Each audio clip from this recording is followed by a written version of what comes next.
Vor kind of creeps me out. Yeah, well, it's like I can't keep reading it. Especially the porn, like when they try to eroticize it, and it's like it's a completely human, like completely clean, perfect human, like eating another clean, perfect human, naked. And they're just like they're sloshing around on their tongue, and they're like their head is just being grinded between their teeth, and it's like that's when it's good. It's like most of the time it's just like a badly drawn piece of crap, like most fetish stuff on DeviantArt. Oh right. It reminds me of like the weird uncanny shock from Attack on Titan. Like the first time I watched Evangelion. Yeesh, come on. Evangelion, or however you want to pronounce it. I don't know what it is. Anyway, when you first find out that, like, the robot, like one of the mechs, its helmet falls off, and you see its face underneath, and it's got this, like, the guy's riding in this mech, and then the mech takes its helmet off, and it has, like, this bio face. Yeah. And it's, like, alive. And it's, like, hurt or something. And then this slit opens up in the side of its head, and an eye pops out, and it's just squirming around looking at you. Yeah. Why not? And you're just thinking to yourself, how'd they make this shit? How'd they build that? What is that? Oh my god, it's like a giant man. There's like a guy inside him, too. At one point, like when metal just isn't enough, they're gonna have to start implementing biology into robots.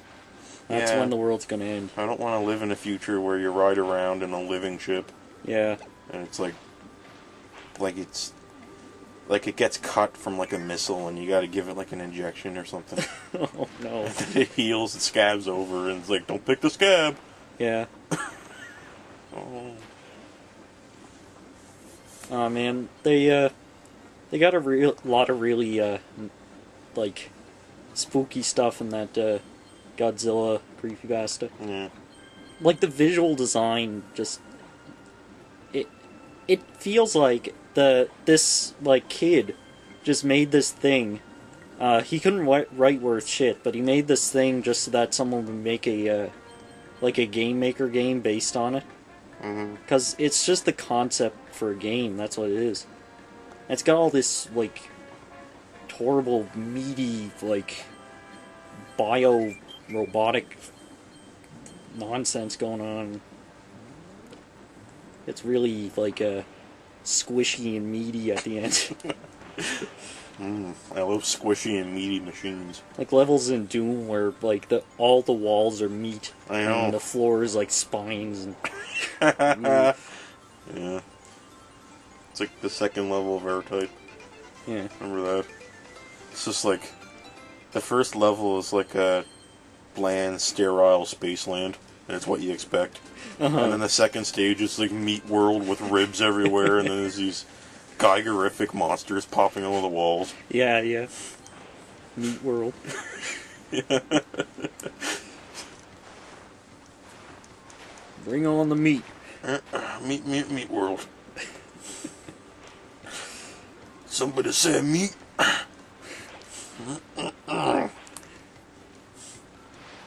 Where'd you get that meat? From the Meat Man, of course. Do you think it hurts Meat Man when we eat his meat? I think I'm gonna stop eating Meat Man. I had a dream about Meat Man last night. I think we should stop eating Meat Man. That is good. You know, Adventure Time really, the humor took a nosedive, I think. Yeah, I didn't really... I knew something was up by the end of Season 3. Like, something's wrong with the writing. Yeah. And then I was just like, yeah, okay. Because the best thing about it was the writing for, like, the first 3 seasons. Like, I didn't... Like, the animation, like... It's your standard, like, Cal Arts thing. Yeah. Like, you see people on, CO or whatever.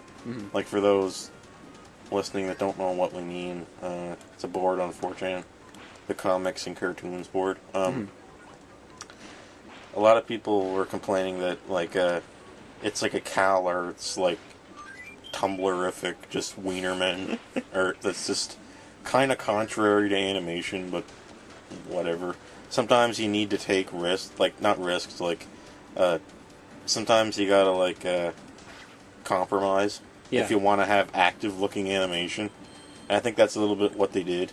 They started just making everybody simple so that they could move.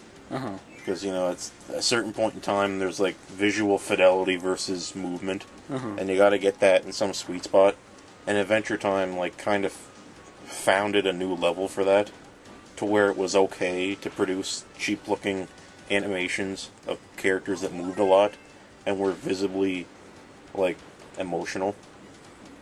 A lot of people on CO complain about that, but then they also complain about John K a lot on CO. I don't know why. They complain about Adventure Time. Okay, they complain about John K because he complains a lot himself. Yeah, he complains about he owned a blog for the longest time where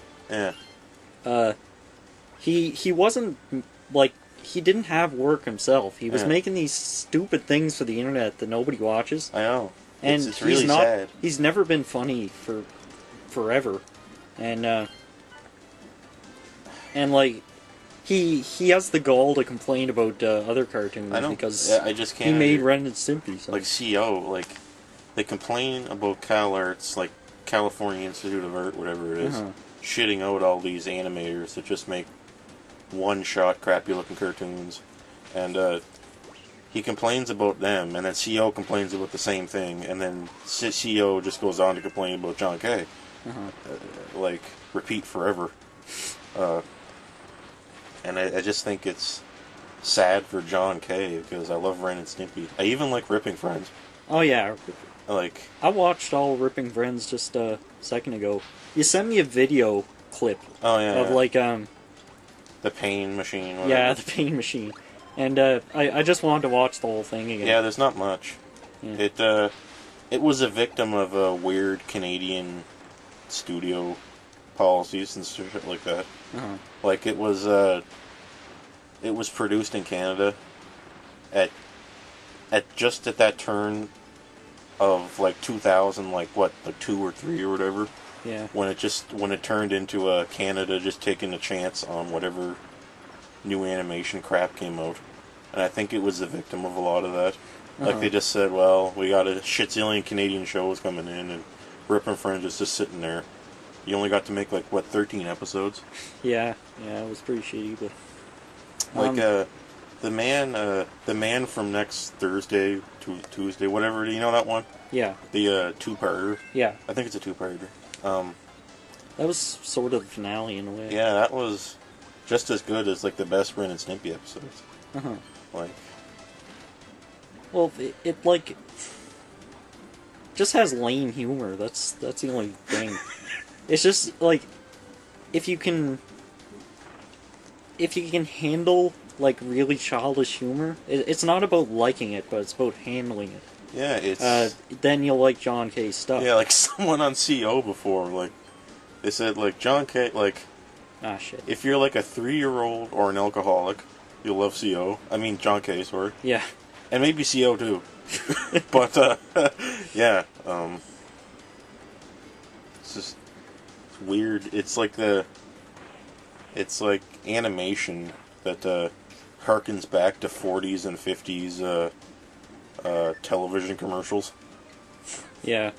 And is written like it's written like a weird caricature. Some kind of weird performance art thing. And is like screen wrote in the same way. Like it's all like weird sight gags. Like to see the Ren and Stimpy with where Stimpy makes a cartoon, and he has that photograph of like, what is it, like Wilbert Cobb or whatever, his favorite animator. Wilbur Cobb, yeah. And oh my god, there's a scene with Wilbur Cobb where they meet him, and yeah, they get to his office. It's horrible. And his arms, like, they get to his office, and he's sitting there at the desk. Yeah. And he goes to get up, he's like, "Argh!" And he stands up, and his arms break off, and they're frozen to the table. Yeah. And he walks off without his arms. Nothing he says makes any sense. He's falling apart, and it's like and they completely, this perfect parody of an old person. They completely drop the whole arms breaking off thing a second later, and that's just like a classic John K. sight gag thing that you gotta like. Uh-huh.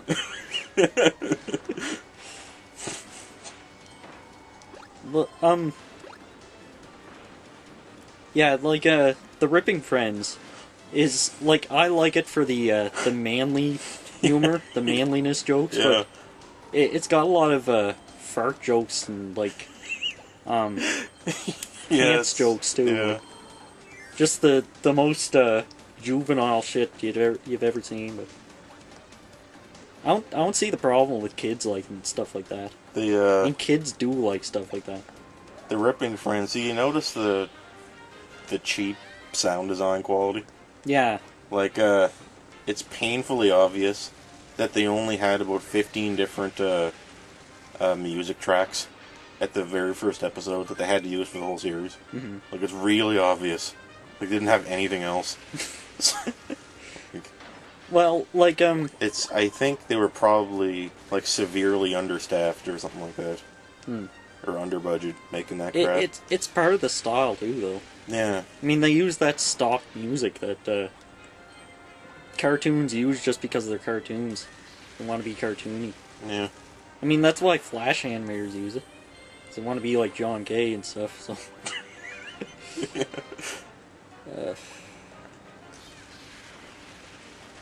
But I mean, like... The intro to Ripping Friends, for example, is basically just clips from the first episode. I hate that.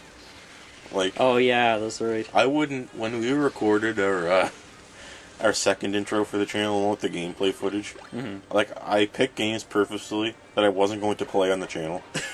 Because I was just pissed off by those things. And when I was little, watching these shows, I was just like, it's all from the same episode. What is this? This is so stupid. The worst thing is when they take something from another country and change the intro so that it's stuff from like the first and second episodes. Yeah, I don't know what people had in other countries, like the States or whatever, but when Dragon Ball Z aired here in Canada, we got this strange intro that used footage basically just from the first two movies, and that was it. It was footage from The Dead Zone. Man. The Dead Zone, The World's Strongest. Oh yeah, that's right. And I think The Tree of Might. Yeah, just the first three movies. And they just slammed them all together and said, well, there's the intro. No one will ever know because they're not going to air the movies here on our channel. And then they went and did it. Shit. And then they were just, ever since that point, the intro was just really stupid. Because it's just showing you what happened in one movie. Good God, that's kind of violent. Yeah. He just charred that octopus. And then the Japanese intro, and which they didn't use for our intro, just for no reason at all. The Japanese one has all its own animation. Yeah. That you see maybe a little bit of it somewhere, but like 90% of it does not actually exist in the show. It was made specifically for the intro, which is good. Maybe they couldn't shop out the text or something. Some stupid reason like that. The Japanese intro doesn't show any Japanese text in it, I don't think. All Japanese shows use intros that, well, when they're like, come on! When they're localized by 4Kids, then they all use intros that are made up from clips from the show, when the original is perfectly fine. I don't understand it, really. I think 4Kids localized a Xenosaga anime. Really? Yeah. I might watch that. Just to 4 see what's Kids. up with it. I think it was them that localized it. Huh. Oh, whoops. Well, anyway. Well, anyway. How close were you to the end of this tape? I'm really confused with time. Oh, the tape is 6 hours. Oh. Well, how long have we been filming this? I don't know. Well, let me check. I think, Feels like it's been a long time. I know, but it doesn't feel like it. As far as progress in the game goes, hasn't been long. It's only been a boss and a couple stages. No. Oh well. At the time of filming this, right now, Yes. I think we're behind like 6 episodes now of Kirby. Yeah. Like this Kirby. Like, Well, okay. We haven't been uploading or recording for a while because, well, because of, scheduling difficulties. yeah.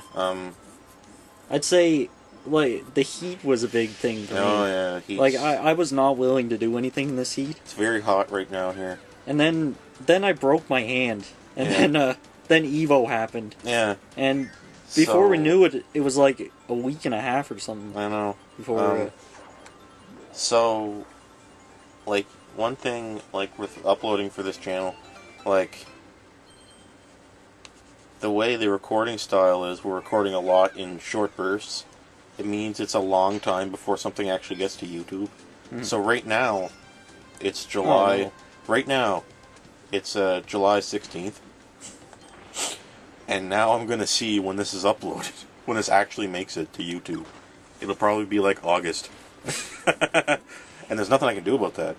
Yeah. But, you know, because I figured out, like, with the channel, there's a certain sweet spot for uploading speed.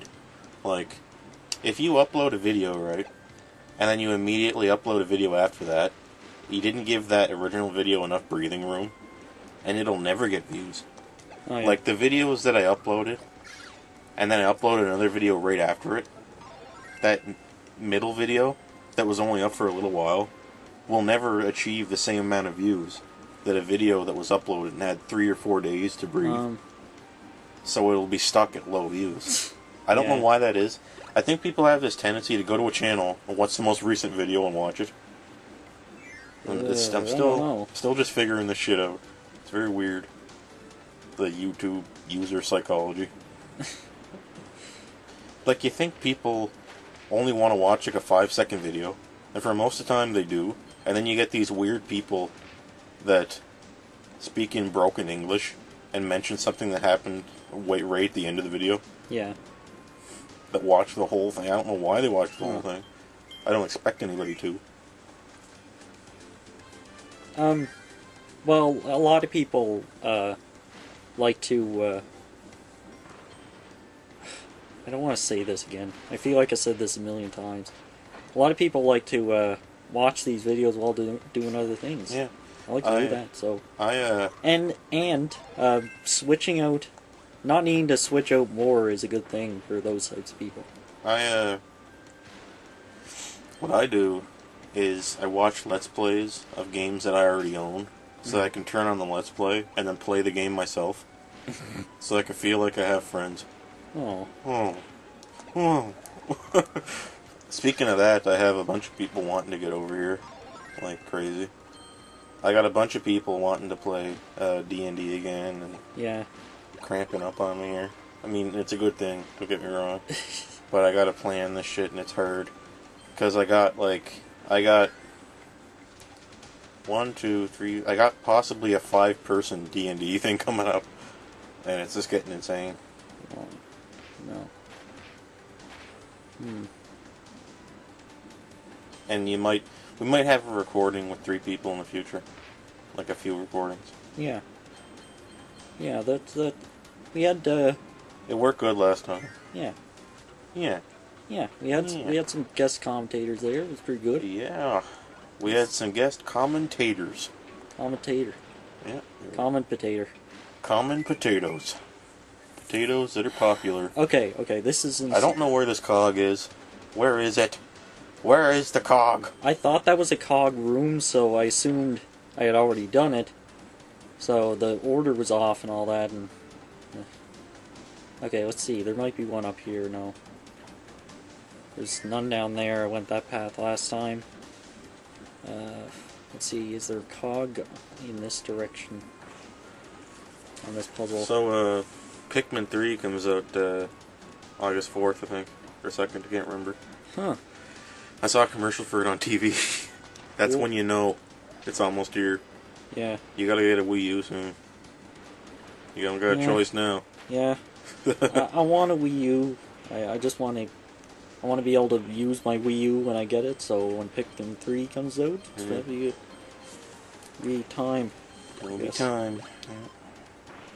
I wouldn't be surprised if Nintendo launched a Wii U with a Pikmin 3 pack-in, because frankly it's the only game on the system now. It would be a good move for Nintendo. I don't know about the color thing, if it would be green or something, but... Man, why Pikmin 3 though? Why is that the big killer app? It seems kind of weird, because it's like it's a really shallow like strategy game, like with about like commanding an army of things, and it doesn't seem like that kind of game would be really create this much anticipation. It's because people were just waiting for that one game for so long. It's like artificial. No, I know the reason. It just seems odd. It's funny. It's been so long since Pikmin 2. Yeah. What was that, 2004? No, I feel it too. Like I'm really looking forward to Pikmin 3. You feel it too, don't you? Yeah, I'm feeling it. The limbs we've lost.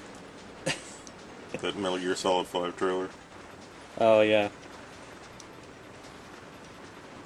They're talking about like phantom limbs at the beginning. Because I guess when you get your arm cut off, you can still kind of feel that it's there.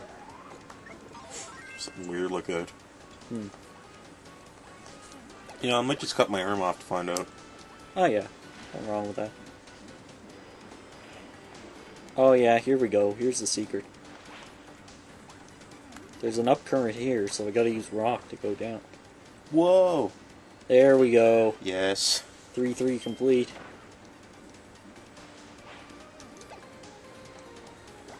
That's that. I think once I'm done, I'll stop. Oh.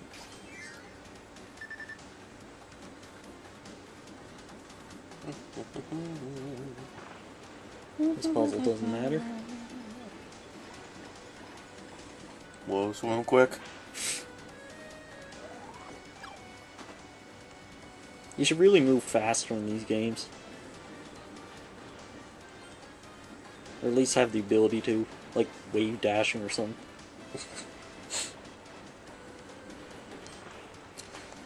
Saving that for the next Metroid. Wave dashing in Metroid? I don't know. Someday. The new 2D Metroid. Someday. Yeah. Huh. Wave dashing in Metroid. That'd be pretty cool. Like, I keep thinking that there should be more dynamic physics control and movement in Metroid. That'd make it pretty cool. There's that new sword Pokemon. Oh, ha ha ha. Yeah, that caused a bit of a shitstorm when they revealed that a new Pokemon was a sword. Yeah. With like a sheath that it could take off, like clothes. Yeah. Kinda weird. Hey, as long as they serve their purpose, I'm okay with it.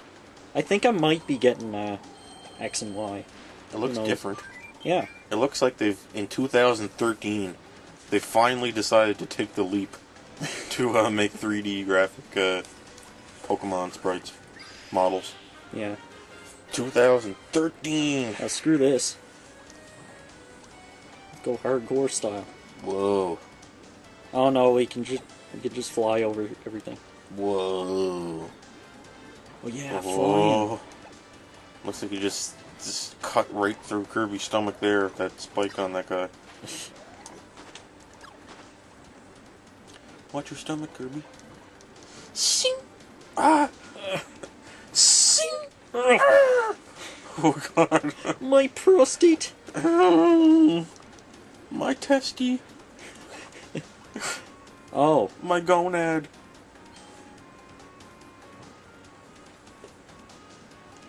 There. Oh no! God damn it!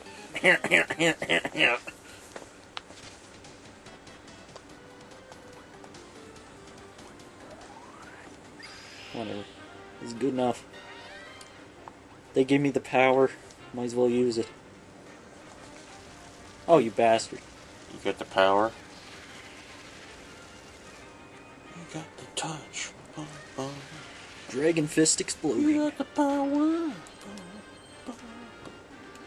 Well, hell's breaking loose and we're right in the eye of the storm. See, in a real game, you would get bonuses for not using this, but here you only get like star items if you actually use this thing to cheat.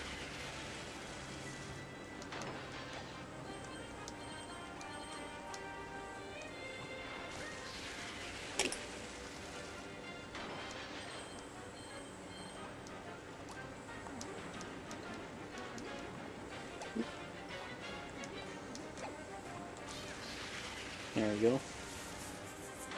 Ha. Like 80 birds with one stone. Yep.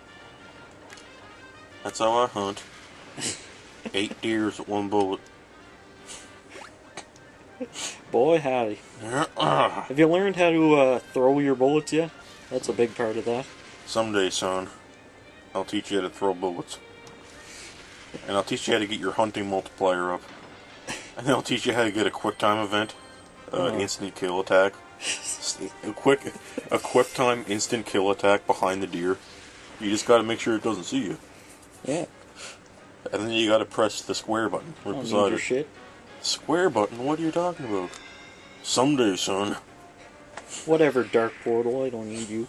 Okay.